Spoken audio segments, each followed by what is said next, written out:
If your garage door won't open, reverses halfway, or you had the motor running but nothing's moving, most people assume the opener is bad.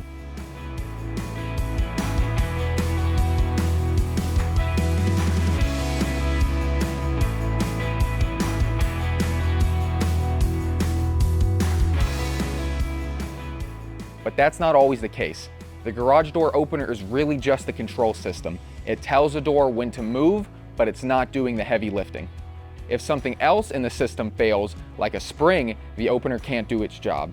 Other times, the issue actually is the opener, worn gears, sensor problems, or electrical issues. So what feels like one problem can actually come from a few different places, and that's where most homeowners get stuck guessing.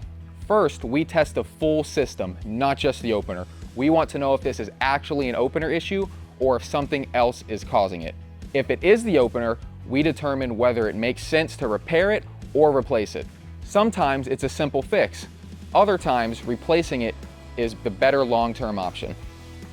When we install a new opener, we match it to your door and how you use it. That includes the right horsepower, drive system, and features.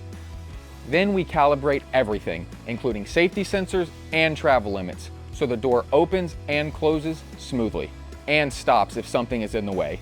This is where a lot of problems happen. Some companies replace the opener without addressing what caused the issue in the first place. We look at the full system, because a new opener won't fix a door that's out of balance or under stress.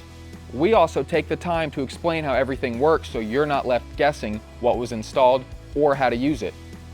Clean setup, proper adjustments, and making sure everything is working together. That's what keeps problems from coming back. Once everything is set up correctly, the difference is immediate.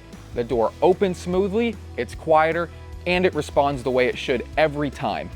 If you upgraded to a newer system, you may also get features like smartphone control and improved safety. But the biggest difference is reliability, knowing your garage door works when you need it to. If your garage door opener isn't working the way it should, the first steps is figuring out what's actually causing it. A quick inspection can help you understand whether it's a simple repair or something bigger. Like and subscribe for more.